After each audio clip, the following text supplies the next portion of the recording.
الشيطان الرجيم بسم الله الرحمن الرحيم الحمد لله الصلاة والسلام على رسول الله وعلى أهله وصحبه ومن تبعهم بإحسان إلى يوم الدين أما بعد.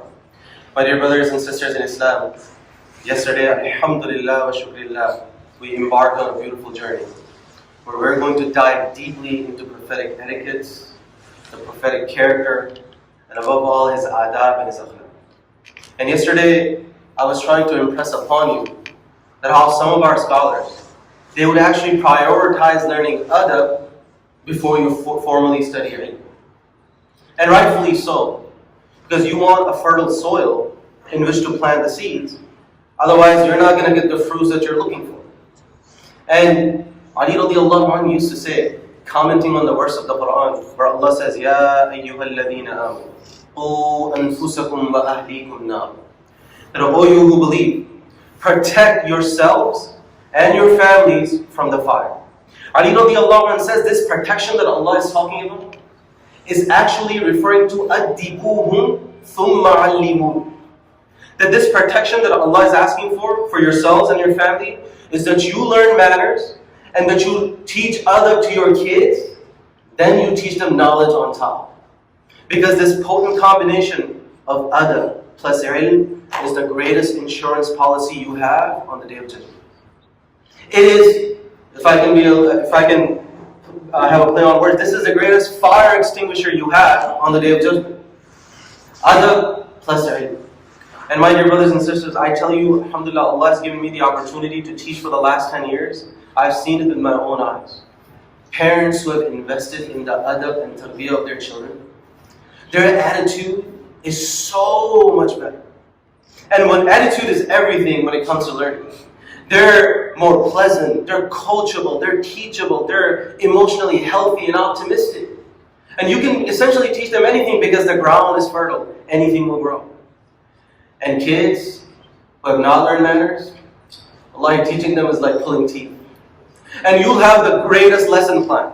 And you'll have the most inspiring words, but that kid will be sitting there playing with his thumbs, looking and staring out of that window. And as a teacher, you're so frustrated, you just want to throw him out of that window. But that would be bad adab. But you're so frustrated and you can't do much because the attitude has been gelled. Adab didn't come, and now ilm is not going to bear much fruit.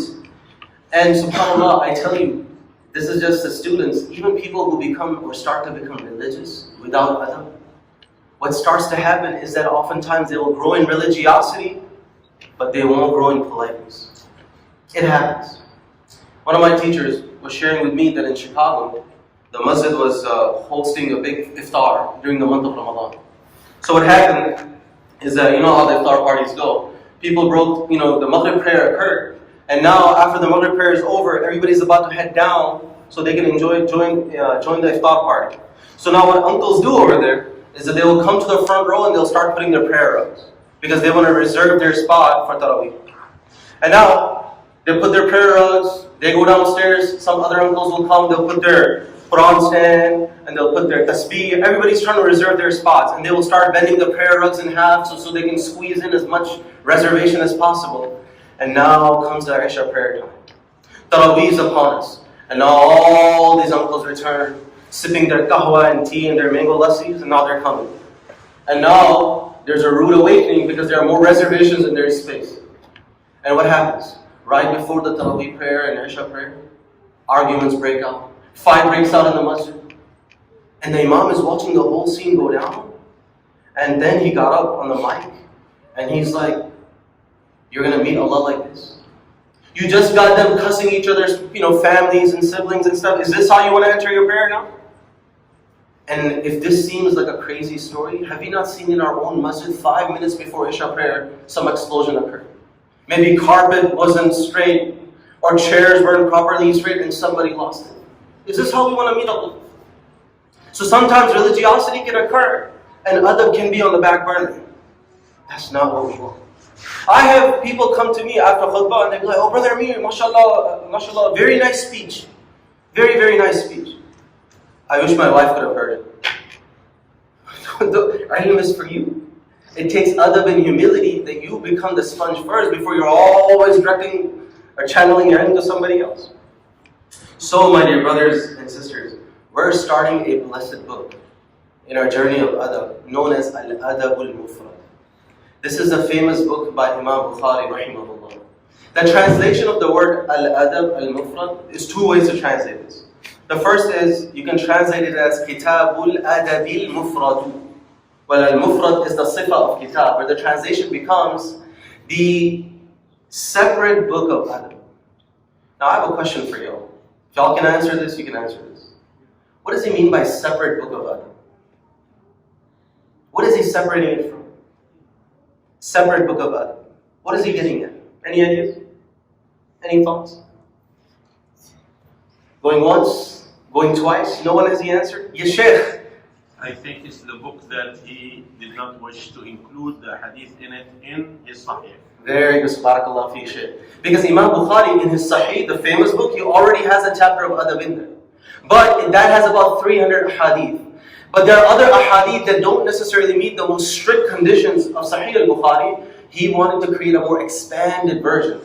And that's why this became separated book of adab. That's one way of translating it. The second way of translating is Al-Adabu Al-Mufradu. And now translation becomes individualized adabs. Adab that each and every single one of us need to know about for our own spiritual sanity. So we can meet Allah with qalbun salim. So we can meet Allah in a way He's happy with us. Individualized adabs. Prescription of adab for every single Muslim. So, my goal, inshallah, in this series is going to be, I'm going to share just one hadith every night in less than 10 minutes. And my goal will be to present that hadith in the most inspiring, in the most sophisticated way, by bringing cool analogies, inspiring anecdotes, thought-provoking examples. Your job, first of all, is to stay awake, and then try to be as punctual and regular as possible. I ask Allah subhanahu wa ta'ala to make this a means of benefit. I ask Allah subhanahu wa ta'ala that we truly benefit from the knowledge that we hear today.